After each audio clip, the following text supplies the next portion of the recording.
Didn't have a name, and Bob just says, well, you're black, you got voices, we'll call you Black Voices. And that's how we got the name, as corny as that, I know. And 20 years later, we refused to let go of it. Come by here. Come by here. Our manager, Bob Ramdani, was heading up an organisation called the Black Dance Development Trust, and they were having their first awards ceremony.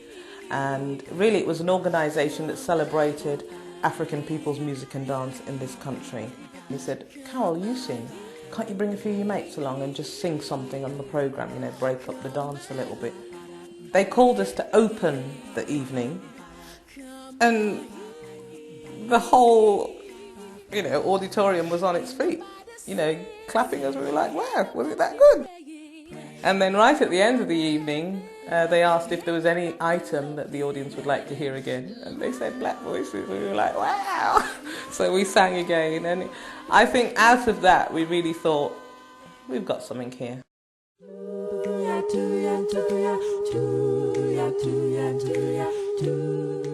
I think we've been on pretty much every continent in the world and met some of the most amazing people. And did I envisage that? No. But I think it's because of the love of what we do that has taken us there. We don't seek it, we don't run after it, it just kind of happens, and that's fun. And in a lot of ways, I like it like that. You kind of never really know what's coming. I think we're not a pop group. We don't just sing about any and anything. We sing about real things that affect real people and affect us, you know. So we've lived through a lot of the things that we sing about, and it's how music really has helped us through those things. Hard as though it is sometimes we're on the road for weeks on end, either workshopping or performing, and you just think, oh, why am I doing this? I want to get home, I want to be in my own bed. But then it's like, as soon as you get on stage, it's like this buzz, and we love it. We really do love it. I just think, you know, in building the repertoire in a very diverse way and giving our concert in a very intimate setting to perhaps 60, 150 people, 300 people, but we're equally comfortable at the Albert Hall or at Symphony Hall in Birmingham. I think it stood us in good stead to command any venue, really. I think Black Voices' credibility was built on supporting a lot of major names. You know, I remember opening for Nina Simone, Wynton Marsalis, we opened for him, we opened for Ray Charles, we opened for the Pope in Rome, you know, so. And luckily, the people we have opened for, we've won a lot of their fans' hearts. 1, 2, 3, 4. I think for Black Voices, in terms of where we're coming from culturally, you never separate singing from movement. It's all one thing.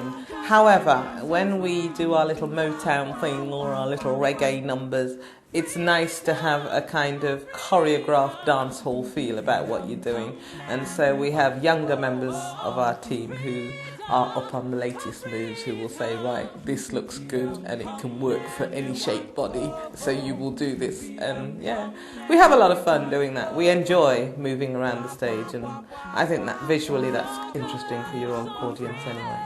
We'll come out. We'll come out.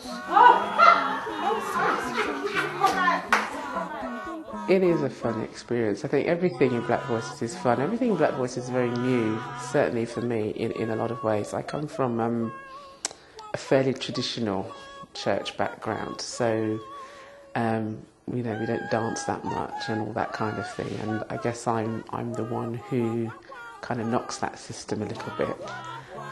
So when I joined Black Voices and we started doing the choreography, it's like, oh my goodness, you know.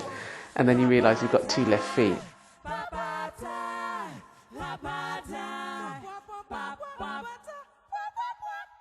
Wow, wow, wow, wow. Whenever we sing in Birmingham, I think that's when I see us all at our most nervous. Because it's really hard to play in front of your home crowd, I think. And, you know, Black Voices has been around for a very long time. Black Voices is 20 years old now. And a lot of people in Birmingham have heard of us. A lot of people in Birmingham haven't heard of us. We don't sing in Birmingham that often. So every time it's like we're singing in Birmingham, you know, people are kind of expecting something different, and it's that pressure to give them something, you know, more, something better, you know, let's see what you're up to kind of thing, and you want to do your best. So that's quite nerve-wracking. I just love the close harmonies and the cappella stuff, and it's brilliant. They're special, they're inspirational. I think that's the word, they're very inspirational, and truly blessed in what God's, you know, called them to do. Always end up in tears. There's certain songs that are quite spiritual and you just feel weak. You have to surrender to the music. But their voices as instruments are extremely powerful, and that's why we're here.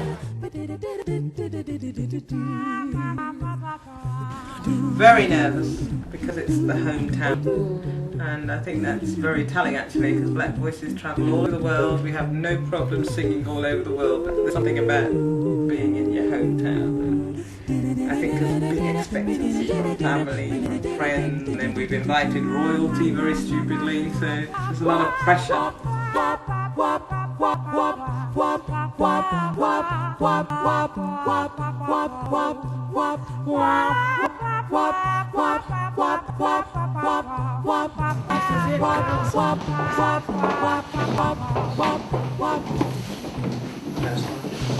Last one, please. Ready? Okay, ready. Okay, good luck.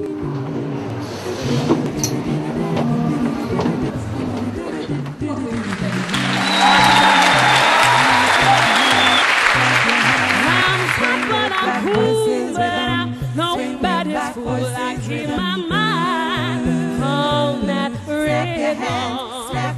Ain't nothing going down that I don't know about. I keep my mind on that rhythm. Yes, I'm the man with the master plan. I syncopate rhythm in my hands when I walk down the street. Everyone I meet with my mind on that rhythm. And I think we try to have a repertoire that reflects life. So sometimes you're happy, sometimes you're sad, sometimes you want to laugh, sometimes you're in love, you know. So we try to pick our repertoire along those lines, so our music reflects our life journey, really.